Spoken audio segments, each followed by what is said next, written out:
The Dharma is peace and pacification because it is free from desire. It does not become an object because it is free of words and letters. It is inexpressible, and it transcends all movement of mind. The Dharma is omnipresent because it is like infinite space. It is without color, mark, or shape because it is free of all process. It is without the concept of mind because it is free of the habitual notion of possession. It is without ideation because it is free of mind, thought, or consciousness. It is incomparable because it has no antithesis. It is without presumption of conditionality because it does not conform to causes.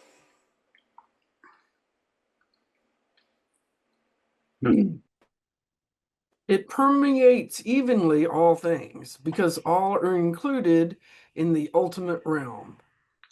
It conforms to reality by means of the process of non-conformity. It abides at the reality limit, for it is utterly without fluctuation. It is immovable because it is independent of the 6 objects of sense. It is without coming and going, for it never stands still. It is comprised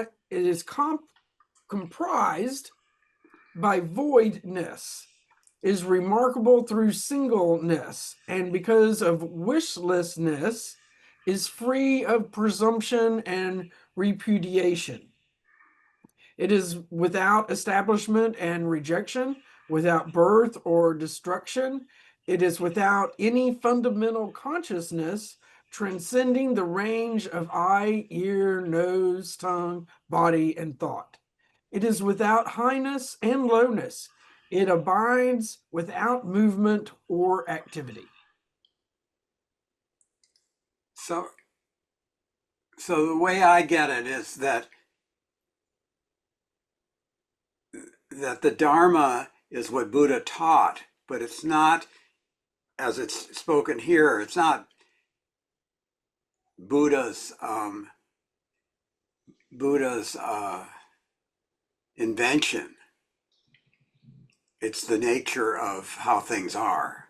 Is that how other people get this? Sometimes I like that as a small d, but it's a big D here.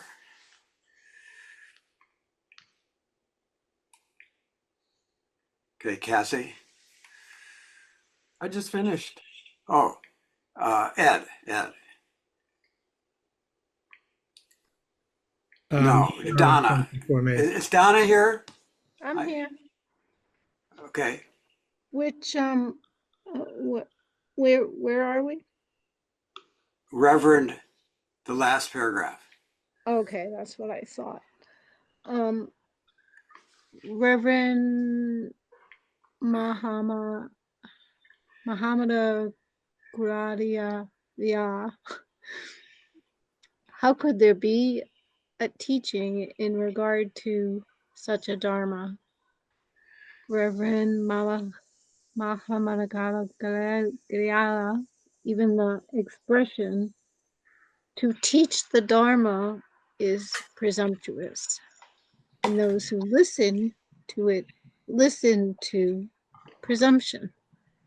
Reverend Madagahalia, where there are no presumptuous words, there is no teacher of the Dharma, no one to listen, and no one to understand. It is as if an illusory person were to teach the Dharma to illusory people.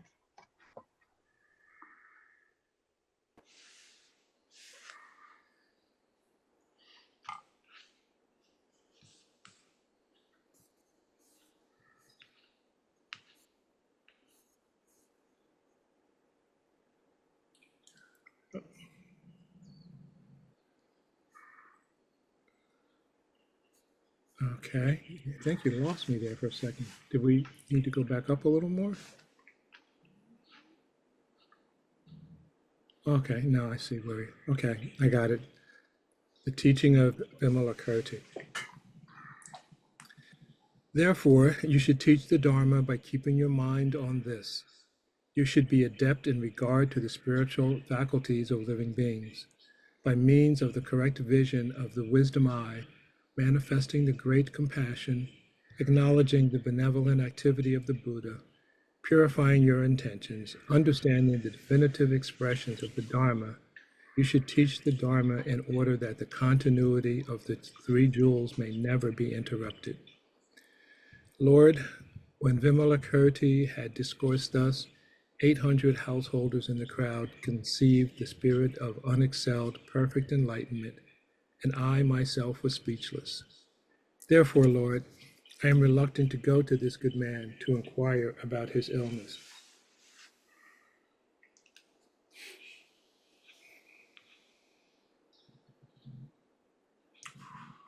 Then the Buddha said to the Venerable Mahakasyapa, Mahakasyapa, you go to the Likavi Vimalakirti to inquire about his illness. Lord, I am indeed reluctant to go to the Likavi Vimalakirti to inquire about his illness. Why? I remember one day when I was in the street of the poor begging for my food, the Likavi Vimalakirti came along and said to me, Reverend Mahakasyapa, to avoid the house of the wealthy and to favor the houses of the poor, this is partiality in benevolence. Reverend Mahakasyapa, you should dwell on the fact of the equality of all things, and you should seek alms with consideration for all living beings at all times. You should beg your food in awareness of the ultimate non-existence of food. You should seek alms for the sake of eliminating the materialism of others. When you enter a town, you should keep in mind its actual voidness. Yet you should proceed through it in order to develop men and women. You should enter the homes as if entering the family of the Buddha. You should accept alms by not taking anything. You should see form like a man, blind from birth. Hear sounds as if they were echoes, smell scents as if they were winds, experience tastes without any discrimination, touch tangibles in awareness of the ultimate lack of contact in gnosis, and know things with the consciousness of an illusory creature. That which is without intrinsic substance and without imparted substance does not burn. And what does not burn will not be extinguished.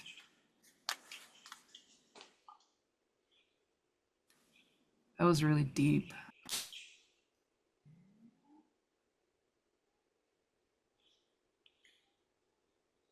We read it again, or what do you all think? Yes, please. Okay. Lord, I am indeed reluctant to go to the Likshava of Vimalakirti to inquire about his illness. Why? I remember one day when I was in the street of the poor begging for my food, that Chavi of Vimalakirti came along and said to me, Reverend Mahakashapa, to avoid the houses of the wealthy and to favor the houses of the poor, that is partiality in benevolence. Reverend Mahakashapa, you should dwell on the fact of the equality of things, and you should seek alms with consideration for all living beings at all times. You should beg your food in awareness of the ultimate non-existence of food. You should seek alms for the sake of eliminating the materialism of others. When you enter a town, you should keep in mind its actual voidness, yet you should proceed through it in order to develop men and women. You should enter homes as if entering the family of the Buddha. You should accept, isn't that beautiful? I love that. You should accept alms by not taking anything. You should see forms like a man blind from birth, hear sounds as if they were echoes, smell scents as if they were winds, experience taste without any discrimination, touch tangibles in awareness of the ultimate lack of contact in gnosis, and know things with the consciousness of an illusory creature. That which is not intrinsic is without that which is without intrinsic substance and without imparted substance does not burn, and what does not burn will not be extinguished.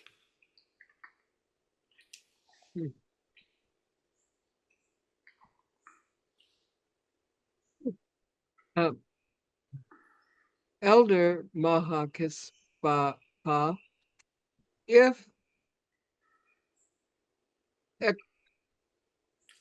Equiposed.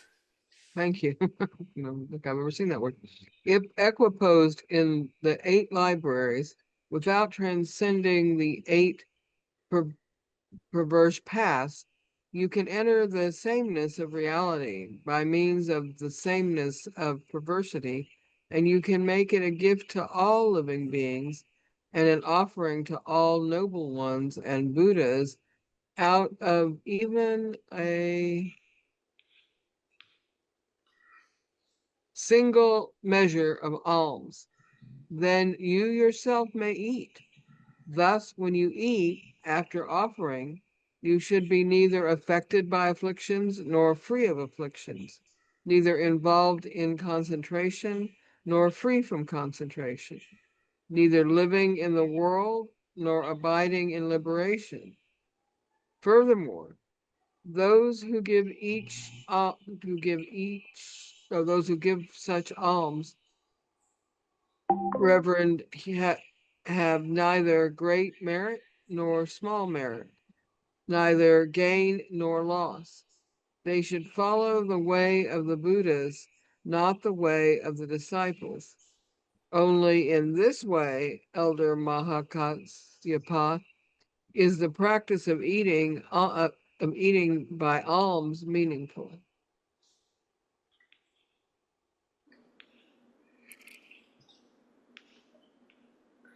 I think Milena's next.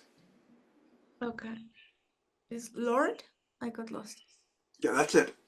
Lord, when I heard this teaching, I was astonished and thought, reverence to all bodhisattvas. If a lay bodhisattva may be endowed with such eloquence, who is there who could not conceive the spirit of unexcelled perfect enlightenment? From that time forth, I no longer recommended the vehicles of the disciples of the solitary sages, but recommend the Mahayana. And thus, Lord, I am reluctant to go to this good man to inquire about his illness. And Starlet had a question or something, comment. Yeah, I actually have a question. From the previous paragraph, it reminded me the concept that we read one day about an illness and the cure being related to one another because neither the cure nor the illness did exist. Or if they existed in one another. It's hard for me to grasp that concept. It kind of reminded me that paragraph that we just read of that. Well, a lot of what this is about is the relative and the absolute and both of them existing. So the big mind, small mind. There's lots of ways this is talked about. So it exists and it doesn't exist. And you have to hold both together. This doesn't sound like something easy to do. No. Thank you.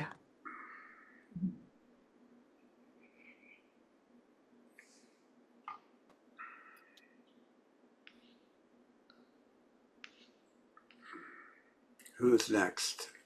I Nelda. Yes. Then the Buddha said to the Venerable, Just let me go up to. okay, thank you. Okay. Thank you, Kim. Then the Buddha said to the Venerable Subhuti, Subhuti, go to the Likavi Vimalakirti to inquire about his illness.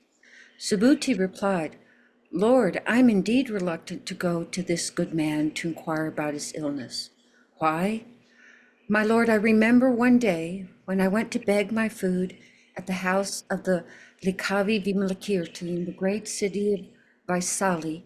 He took my bowl and filled it with some excellent food and said to me, Reverend Subhuti, take this food if you understand the sameness of all things through the sameness of material objects, and if you understand the sameness of the qualities of the Buddha through the sameness of all things. Take this food if, without abandoning desire, hatred, and folly, you can avoid association with them. If you can follow the path of the single way without ever disturbing the egoistic views, if, never conquering ignorance and the craving for existence, nor producing knowledge and liberation, your liberation being the same as the equality of the uninterruptible sins, you are neither liberated nor bound. If you do not see the Four Noble Truths, yet are not one who has not seen the truth, if you are also neither one who has attained fruition nor an ordinary person, while not having eliminated the qualities of an ordinary person, if you are not a noble one and not a non-noble one, if you are in the presence of all things, you are free of any notice of all things. Pretty please, can we read that one again because I'm lost? So who's next? I think I'm next. Okay. Then the Buddha said to the Venerable Subhuti, Subhuti, go to the Lachavi Vimalakirti to inquire about his illness. Subhuti replied, Lord, I am indeed reluctant to go to this good man to inquire about his illness. Why? My Lord, I remember one day when I went to beg food at the house of the Lachavi Vimalakirti in the great city of Vaisali. He took my bowl and filled it with some excellent food and said to me, Reverend Subhuti, take this food if you understand the sameness of all things through the sameness of material objects, and if you understand the sameness of the qualities of the Buddha through the sameness of all things. Take this food if, without abandoning desire, hatred, and folly, you can avoid association with them. If you can follow the path of the single way without ever disturbing the egoistic views. If neither conquering ignorance and the craving for existence, nor producing knowledge and liberation, your liberation being the same as the quality of the uninterrupted sins, you are neither liberated nor bound. If you do not see the Four Noble Truths, yet are not one who has not seen the truth, if you are also neither one who has attained fruition nor an ordinary person, while not having eliminated the qualities of an ordinary person, if you are not a noble one and not a non-noble one, if, though you are in the presence of all things, you are free of any notion of all things.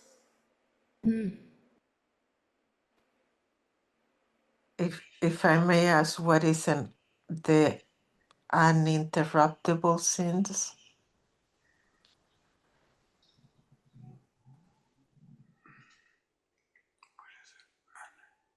Yeah, is that desire, hatred, and folly, or?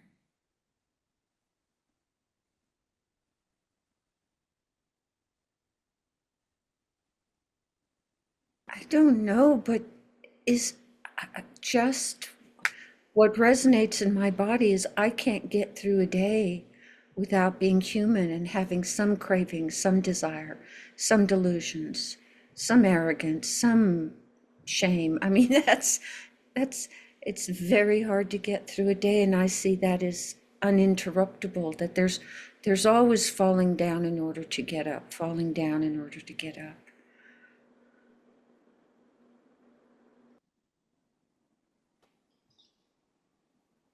Anyone else have an answer? I'm curious. Cassie has her hand up. Yeah, I don't have an answer. I've got lots of questions. But I was going to talk about something else, but to what you're talking about, Nelda, what I'm trying to understand from that is that we're always going to have our human stuff, but we don't have to be blended into it to experience it without becoming it. You know, there's something in there that I feel like they're trying to, or that's my impression with that. But there was like a couple of paragraphs earlier that there was this word that I hadn't heard before, the EQI poised. Oh, yeah, Poised, equipose. Yeah, equipose. yeah, it's like equanimity, but Yeah, what's his name likes it better than equanimity.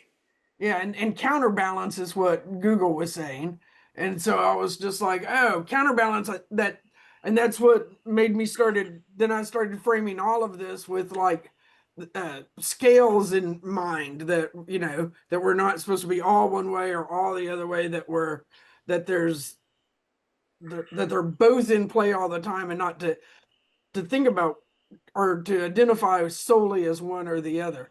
But I don't understand the double negatives. That's what it's just like, this is confusing enough, but now we have to say not one who's not seeing the truth.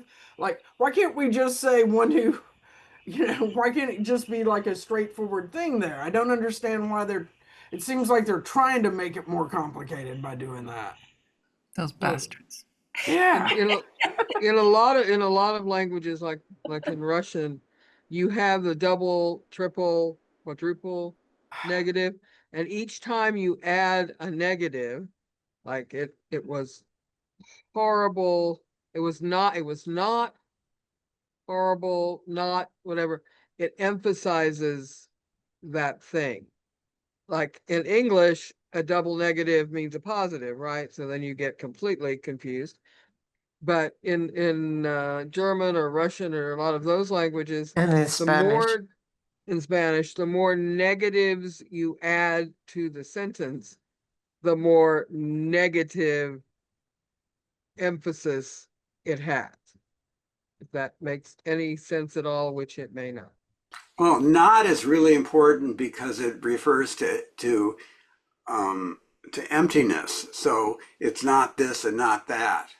So I think that's, if it said if you're not a noble one and a noble one, then that would suggest that a noble one is not empty also. So it makes sense to me that there are double negatives. It's a lot of knots. That makes sense. I think Venerable Subhuti didn't want to go and see Vimalakirti because he went hungry that day. You know, this whole paragraph can be summarized with, all is welcome, just don't get stuck in the knot mud. Yeah. Yeah. I think Donna had her hand up, and then I wanted to say one thing. And thanks, Melissa, for the other language awareness. Thank you, Ed. I don't know what came to mind for me. And it's funny you said, Kim, emptiness, because that's what came to my mind is emptiness. The physical body, we are human beings, physical bodies, and then emptiness. The other thing that came to mind is this most certainly is not in plain language, and I imagine the readability score for this text would probably be, I don't know, PhD. But anyway, I do enjoy it, even in its complexity. And Ed. So this brought up a couple of things. Obviously, the difficulty with the English language, but what it reminded me of multiple times here is the statement that form is emptiness and emptiness is form, kind of as a summation of a whole lot of the knots. But then it also reminded me of something from the Judeo-Christian background, where it says to be in the world, but not of the world. Oh, true. My mom made me read the Bible when I was young. Those two things, as summations, really helped me to latch on to this. I get it now. Thank you. All right, I'm passing the collection plate now. Make sure you put something in there, Starlet. I will. I will. For my Catholic brain can understand what you just said. No coins. Who's reading? Boy. Who last read? And And but can I ask a question? Yeah, of course. The last two paragraphs. So the last paragraph was about the essential non-existence of the illusion, right? Don't get caught up in the illusion. Then the paragraph before it, how is it different from this one? Or is it a repetition? Or two paragraphs, I guess, before it. Well, he's now talking to Subhuti for one thing. Yeah. So he's addressing two people. And then the one before it talks about don't go to heroes for lessons. It was more about having one thing fit in another. So that's what I was talking about. You may have an illness, but the cure is part of it. And at the same time, the illness doesn't exist nor the cure. Right. But I mean, I guess, is he just, I don't understand how the paragraphs are different. Or is he just repeating what he's saying? Yeah, you might be right. I don't know. Can you go back, Kim? Can you go back up to the what Vimalakirti was saying to Mahakashapa? Let's see. Then you may yourself.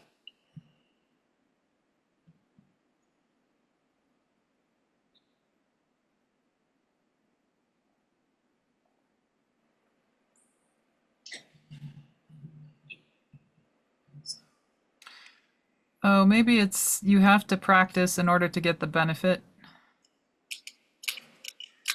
of the teaching.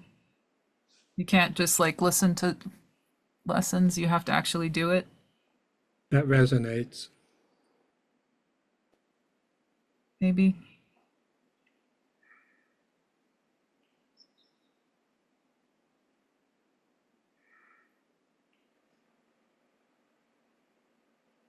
Okay, sorry. No, that's great. I'm so glad you asked. I think we're here. And who's reading next? Okay. Take this food, Reverend Subhuti.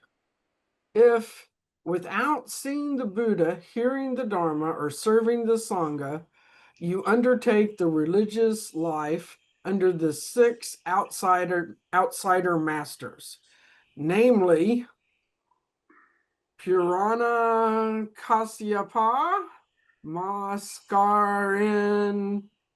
Gasalaputra, Samajayin Viryaputra, Kakada Katyana, Ahi Kasa Keblala, and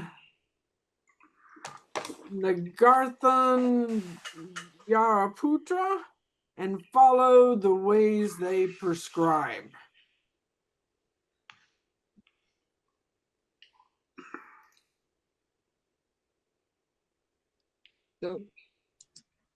So why are they the why are they the outside masters?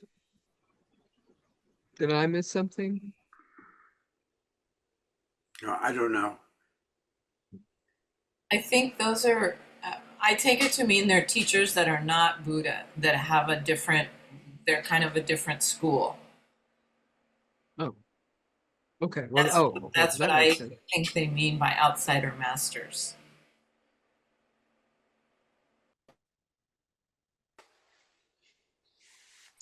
Yeah, it says Purana Kasyapa was an Indian ascetic teacher he was a contemporary of Shakyamuni Buddha. He lived in the 6th century BCE. Thank you.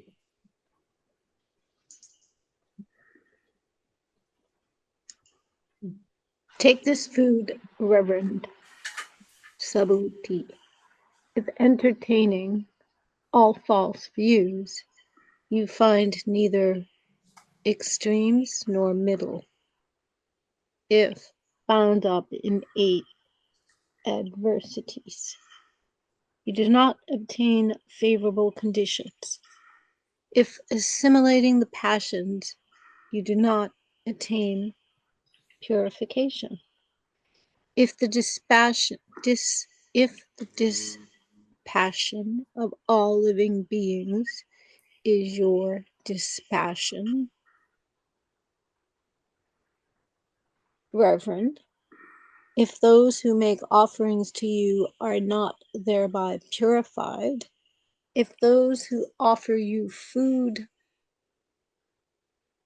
Reverend, still fall into 3 bad migrations, if you associate with all 3 Malaras, if you entertain all passions, if the nature of passion is the nature of Reverend, if you have hostile feelings towards all living beings, if you despise all the Buddhas, if you criticize all the teachings of the Buddha, if you do not rely on the Sangha, and finally, if you never enter ultimate liberation.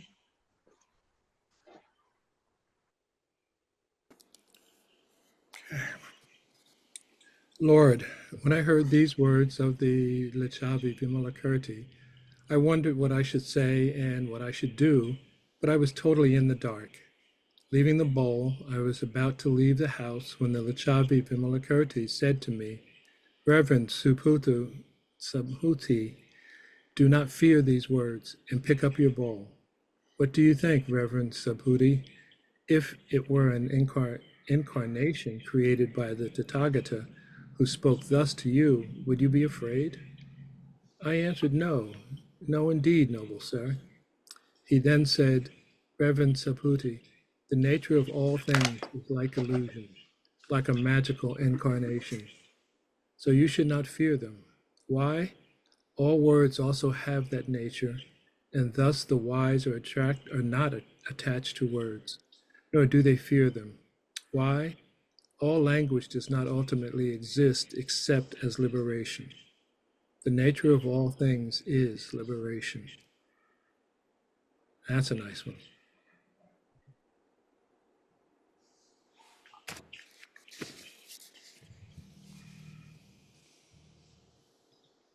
When Vimalakirti had discoursed in this way, 200 gods obtained the pure doctrinal vision in regard to all things, without obscurity or defilement, and 500 gods obtained the conformative tolerance.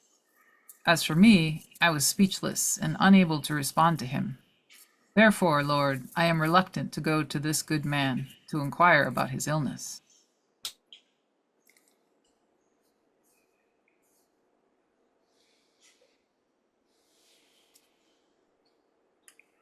I guess it's my turn.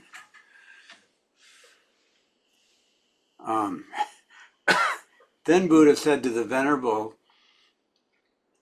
Purnam Traya Putra, Purna, go to the Lavachi Vimalakirti to inquire about his illness. Purna replied, Lord, I am indeed reluctant to go to this a good man to inquire about his illness. Why? Lord, I remember one day when I was teaching the Dharma to some young monks in the great forest, Lavachi Vimalakirti came there and said to me, Reverend Purna, first concentrate yourself. Regard the minds of these young bhikkhus, and then teach them the Dharma. Do not put rotten food into a jeweled bowl. First, understand the inclinations of these monks, and do not confuse priceless sapphires with glass beads.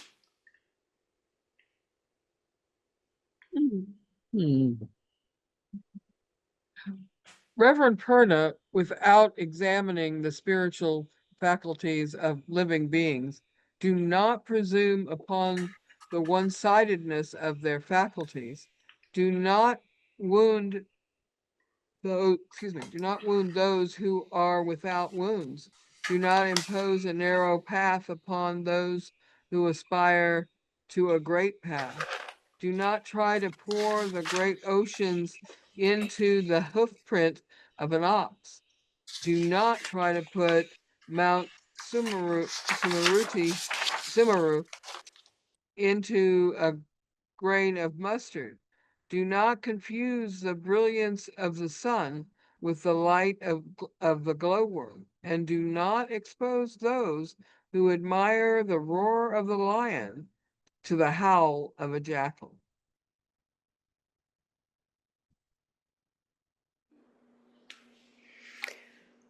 Reverend Purna, all these monks were formerly engaged in the Mahayana, but have forgotten the spirit of enlightenment. Is Milen next? Oh, I'm so sorry, Milan. Go. I'm so sorry. No, you finish and I'll go after, no worries. Reverend Purna, all these monks were formerly engaged in the Mahayana, but have forgotten the spirit of enlightenment. So do not instruct them in the disciple vehicle. The disciple vehicle is not ultimately valid, and your disciples are like men blind from birth in regard to recognition of the degrees of the spiritual faculties of living beings. And Starlet had something she wanted to say. When it says, do not wound those who are without wounds, does that refer to the double wound? What do you mean the double wound? Uh, The double arrow, you mean? yes, yes.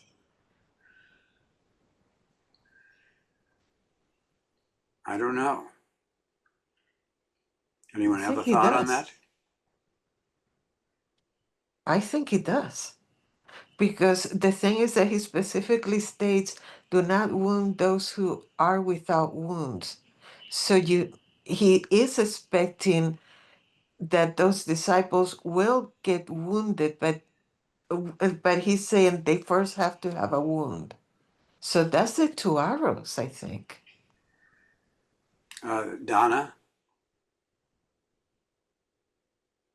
Yeah, to answer Starlet, for me, I don't think it is, because the next phrase is like, the first one is, do not wound those who are without wounds. So don't cause wounds to someone who does not have wounds. And then the next one is do not impose a narrow path upon those who aspire to a great path. So I think those phrases, do not try to pour the great ocean into the hoof print of an ox. To me, all of those phrases are kind of let things be as they are supposed to be, or I don't want to use the word destined, but as they are, don't don't interfere with Well, I think you have as they something there, should, Donna. as they should be, or as they are about to be. I don't know. That's I think it's a matter of reminding Reverend Perna that people are at various stages of understanding, various stages of activity, and without examining the spiritual faculties of living beings, don't presume that everybody is at that one particular point. So you might say something to them which they're at this point not able to comprehend, or would see it as a direct dichotomy to what they understood already, and create issues or problems for them in terms of discernment and living and practice. So you said it very nicely, things are as they are. Never lose sight of that, and not everybody's at the same place at the same time. So you deal with them accordingly. If I'm talking to someone who's a math major in college, and right next to them, they have an 8-year-old who's still in grammar school, I'm not going to demand that both of them give me a differential calculation about the speed of light around the sun. It's just not, they're not both able to do that at the same time. And that would be a stupid question. But that's what it seems to be as I read that a couple of times over. Well, and I'm wondering, because each of those is, if don't narrow, don't make smaller for that person if they are not in a small place, that they can be in a wider path, they can be without wounds, they can be and see and understand the great ocean. So don't then say, well, you haven't, I mean, to me, it's like telling a kid, well, you haven't learned this yet, so you can't understand it. But when they obviously have given the explanation and the correct one, right? But it's assuming that they should be on a smaller path, that they shouldn't know all of that, or like like I guess if we're going to do a Christian one, like Jesus at the temple, right? The rabbis there didn't say, oh, you can't know that. They said, oh, well, come and tell us, right? Talk to us about that bigger path. And I think that's a lot of what this is. Don't always assume that somebody is on a small, narrow path, or that somebody should be wounded. They're not. Don't, and then don't try to push them into that little small hoof print of the ox when they have an ocean in front of them. I don't know. Thanks, That's just my Cassie. thought. Yeah, I guess what I was hearing was don't talk down to people and don't put people on a pedestal. I like that too, Ken.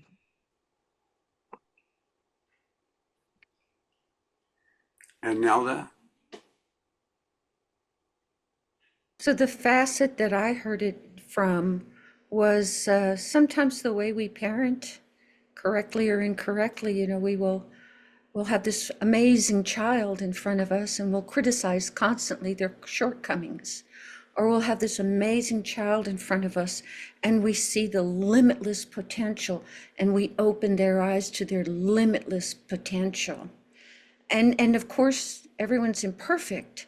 And so it's very much like one of the books we're reading in the Mahasanga. I always forget Norm Fisher's the beauty of imagination. Always imagine the farthest extents of your friends, strangers.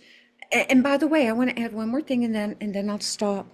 I love that our practice reminds me that I am sitting on the Buddha seat, that I am Buddha, that all is Dharma, all is Buddha. And so it brings out my best self, and it lets me see the best reflection of myself and others and see their best selves too. So that's the facet I read it from.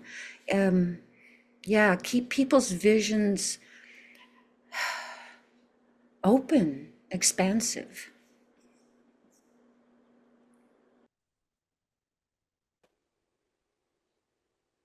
I would like to say that with the two arrows, the first one will wound you, and the second one, when it hits you in that same wound, if you are at the level that you can go beyond pain, then you can achieve a new level of understanding of reality and the world. So to me, when he's saying, do not wound those who are without wounds, is somebody who's not ready, don't expose them to that. Because it's also what you guys have been saying, is also unfair. If you haven't learned algebra yet, why am I going to be giving you an algebra problem? That would be unfair. It would be beyond your knowledge and your capability at this point in time. It doesn't mean that later on you won't be able to do it. But at that precise moment, you're not there yet.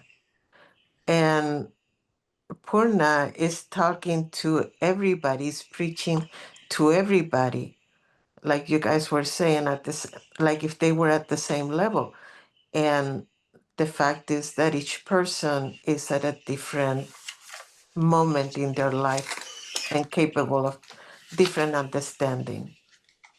So basically, I think he's saying that it needs to be individualized or customized for each person, I think.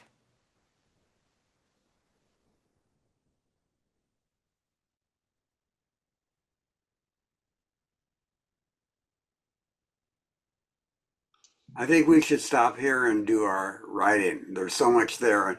And in the next section, Vimalakirti enters. So But can we just look how long is this last paragraph? Because he sure. went you maybe we should just read the last one. Is the Oh, I see what you mean. Good idea. Okay. okay. So it's me. At that moment, the Lichavi Vimalakirti entered into such a concentration that those monks were caused to remember their various former lives, in which they had produced the roots of virtue by serving 500 Buddhas for the sake of perfect enlightenment.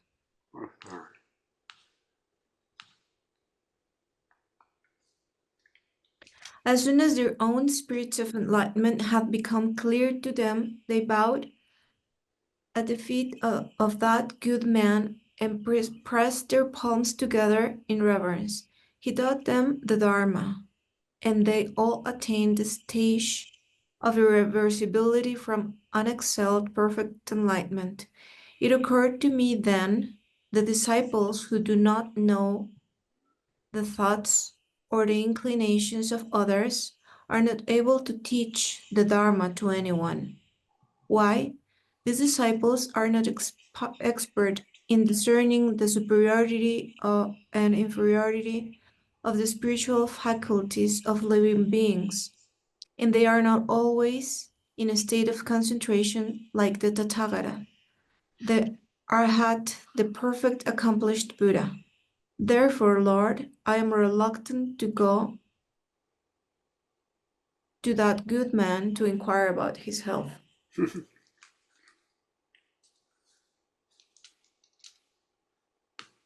Nobody wants to visit Vimalakirti. So far. You know, the preamble that we read kept talking about how much wisdom was in this story. And they haven't gotten to the point where they go to visit Villa McCarthy, and we're already like, oh my goodness, this is hard. And there's so much knowledge in there. What's going to happen when Pamela Curtis there? Oh my goodness. Yeah, it's going to be PhD level, like you said. I would like to share. Um, I didn't write anything, but I did find something from last week when we read, and I think at least it helped me understand a little bit of today. I'm not going to say understand, that's too big of a word, but I would like to read that part. It may help. So this is referring to Villa McCarthy. He was liberated through the transcendence of wisdom, having integrated his realization with skill in liberative art. He was expert in knowing the thoughts and actions of living beings, knowing the strengths or weakness of their faculties, and being gifted with unrivaled eloquence. He taught the Dharma appropriately to each. So to me, this helped me with the reading of today. And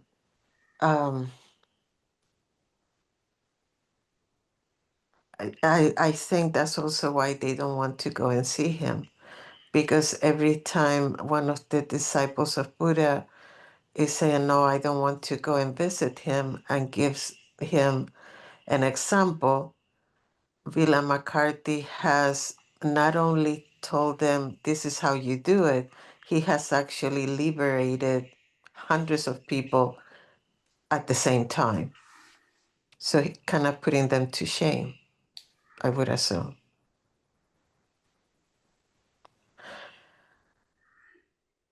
Thank you. And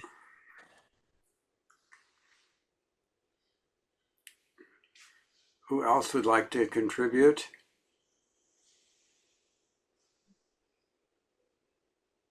I can share. Okay.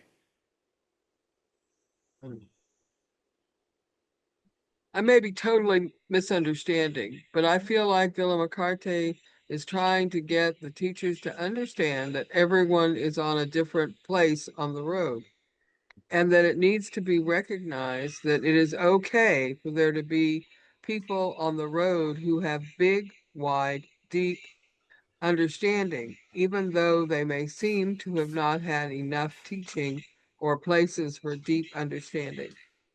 And these people need to be met where they are, not where you think they should be. The example of the grade school math students, thank you, Ed, and the college one is good. But what if the grade school child is a genius? Should she be assumed not to not understand and be talked down to, when in reality she could teach the college student? I think the biggest message today is don't assume knowledge and don't assume lack of knowledge. Don't assume a path is something unless you have walked down it.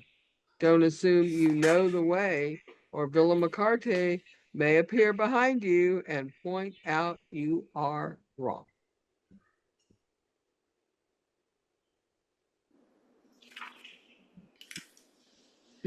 I'll share. I just wanted to say to Melissa, I'm going to go mess with some kids now. Thanks a lot.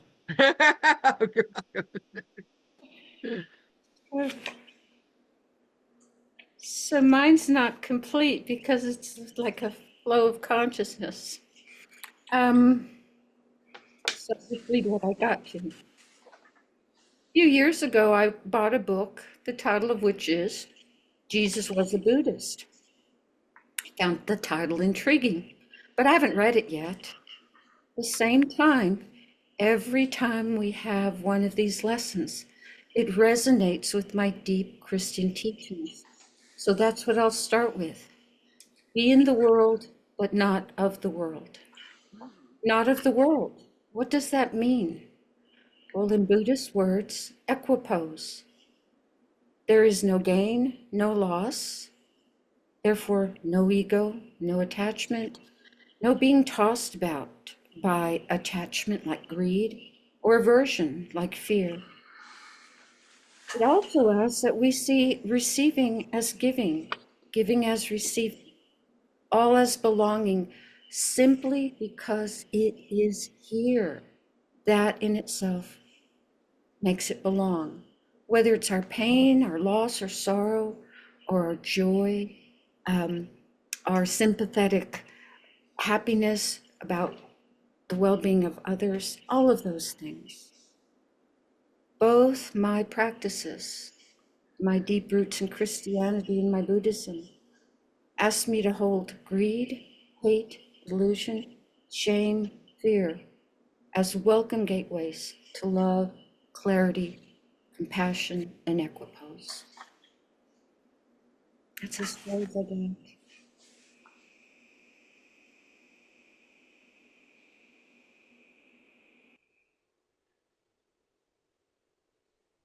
We'll go.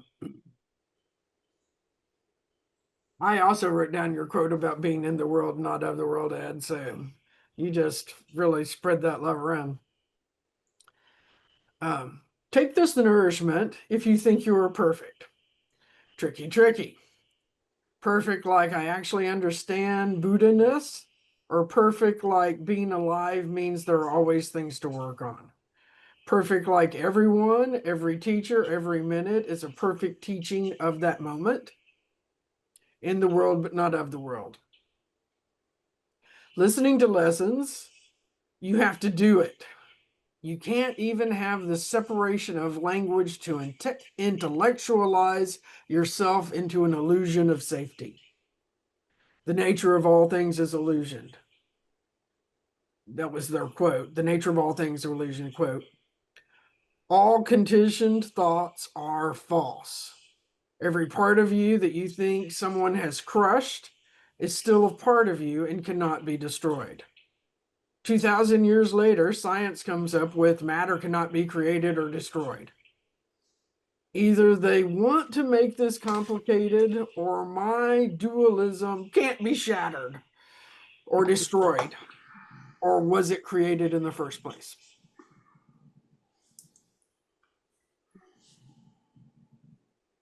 Thank you.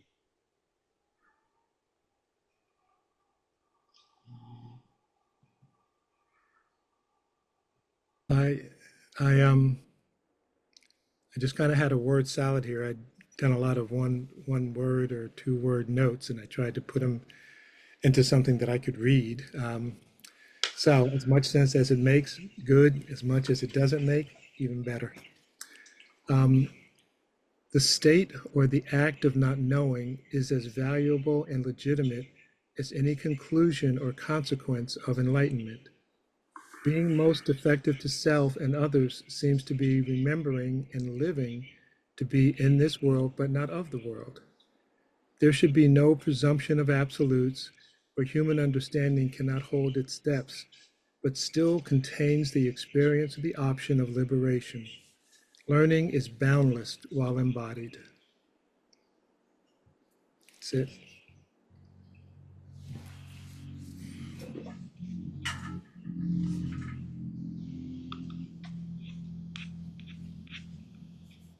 I can share. Some are not, oh, this is dedicated to Starlet.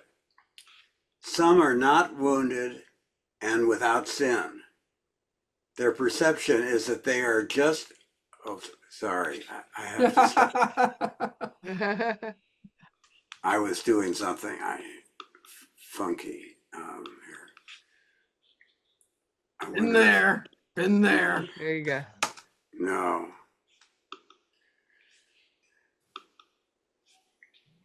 Control Z. There. Their perception is that they are just who they are and nothing more or less. His head is cracked, yet it is perfect. Only someone not seeing that would think otherwise. Sin is a state of disrepair. The one without sin has only the best of intentions. He might unintentionally cause harm, but not be wounded.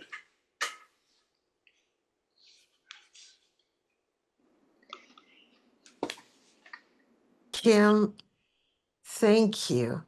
And may I please could you email it to me, please? Sure. Thank you. The one without sin. All of us. I really like it. And so true. Oh my goodness. Sometimes there's nothing more dangerous than somebody who doesn't know, but they just really want to help.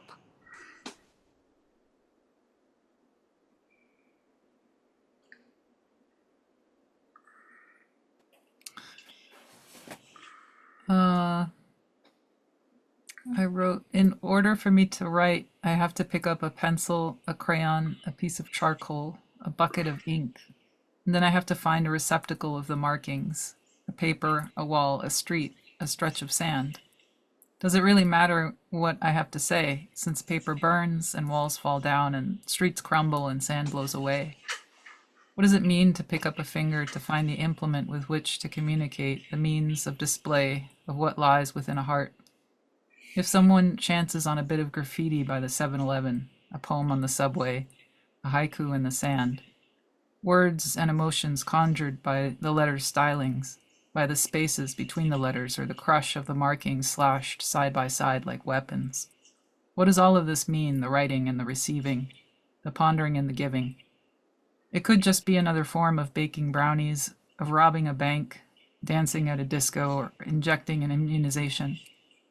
There are so many forms of worship at the altar of life, and writing is the one I find simplest to do, and the one I'll hold on to the longest before I'm gone.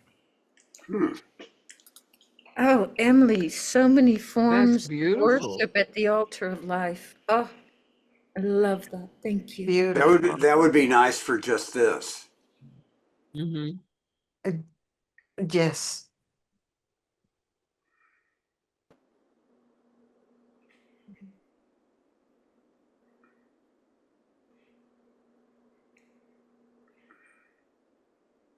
Anyone else would like to share? Okay, well, thank you all for an enjoyable, stimulating evening. Good Thank night. you. Good night. Thank you, Vimalakirti. Thanks, everybody. Thank you. Good Thank to see you. you. Good to be with you. Yeah.